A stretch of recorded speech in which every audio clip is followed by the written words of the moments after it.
£6 billion.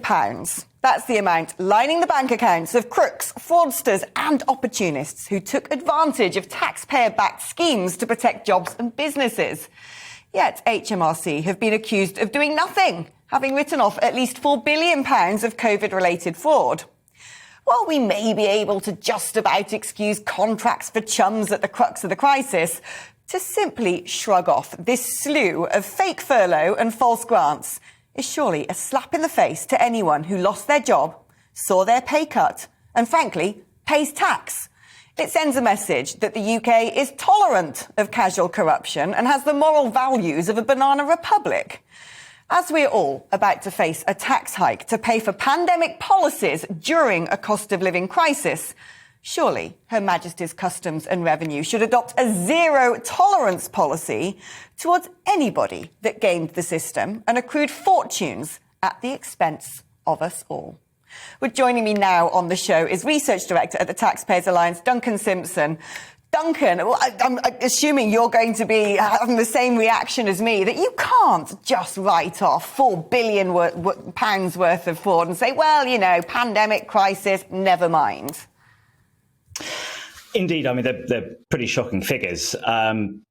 Obviously, it's £6 billion, I think £5.8 billion altogether, and that's sort of two parts. So one of which is an estimate of fraud from HMRC, and the other part are assumed mistakes. Now, that's basically mistakes from both sides, both HMRC actually delivering the job retention scheme and so forth, as well as employers filling in the paperwork. So there's two parts to it. But no, indeed, I mean, HMRC does seem relatively lackadaisical in terms of how these schemes have actually been rolled out. There is, I believe, it's called the Taxpayer Protection Task Force, which I think thus far has clawed back about £850 million. I think there is a further estimate of a further billion to come back to HMRC. But as you say, I mean, that figure, that £5.8 billion figure, that's up to March 2021. Where we are now, we don't actually know as yet. I mean, overall, the amount of cash that went out for these schemes was, of course, enormous. I mean, the job retention scheme, so the furlough scheme, that paid out £70 billion. A similar thing for those who are self-employed was almost £30 billion. In addition to that, I mean, the government is going to have huge liabilities when many loans to large companies through what's called the CBIL scheme, when they go south, and many companies will fail in the years ahead, these liabilities will be enormous for this government and probably future ones for many years coming. So, yes, I mean, absolutely, HMRC and the ministers who run that department and the Treasury need to be much more heavy-handed than they already are. I mean, it sets a dangerous precedent, doesn't it, if they say that this is far too big and complex a job, that the fraud runs into billions of pounds. Some might be, finicky and picking around the edges. Others might be, hundreds of thousands. But the point is surely that if this debt is written off, if this fraud is written off, we're sending out a clear signal that you can dupe the system and get away with it.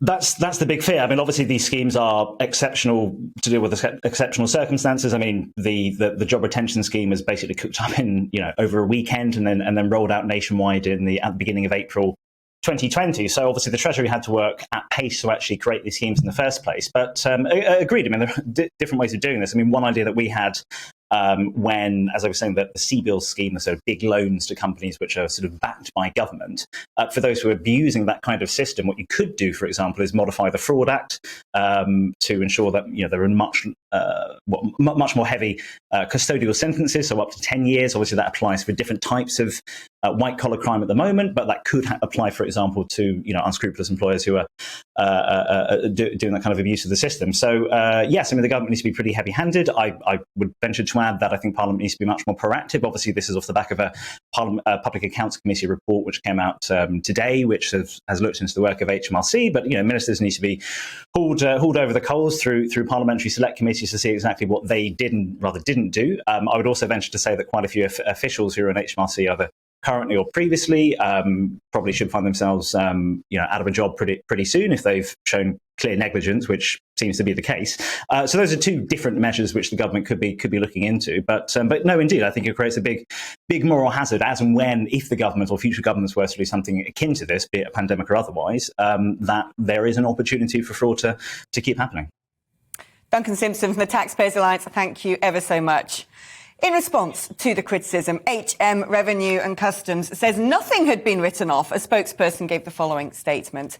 While we acknowledge lessons need to be learned in this report, we reject many of the statements made by the PAC. No fraudulent payments have been written off, and we are taking action on multiple fronts to recover overpayments. They added, the vast majority of payments in the schemes were made correctly to employers, and most error and fraud was legitimate claimants making mistakes or inflating their claims, often small amounts per case.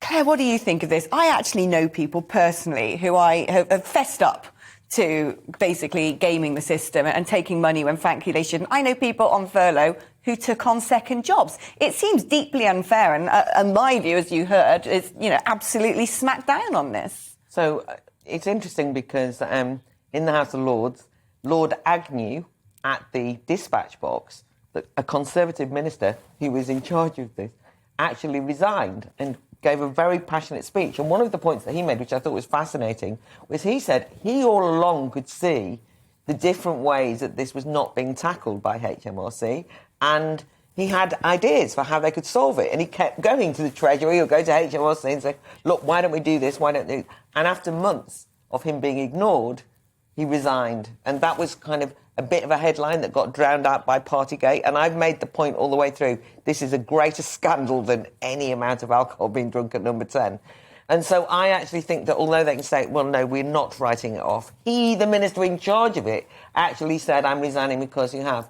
And the point that you make, it's not even, I can understand even when people were furloughed and they took on second jobs. I mean, half the time it was like out of boredom as far as I can see, a bit of extra money, a few people I know. But there were actually big amounts as well. And it's just the way that they just dismiss it as not pursuable that I think is very dangerous. But I think there's incompetence we talked about in the police force before. There's been incompetence with work-at-home civil servants who have basically let this slip. And I don't think we're going to see a lot of that money, but we should. I agree with you. Baroness Claire Fox, thank you so much for joining me today Pleasure. and contributing to all the conversations we've had, some of them quite lively. It's been rather enjoyable.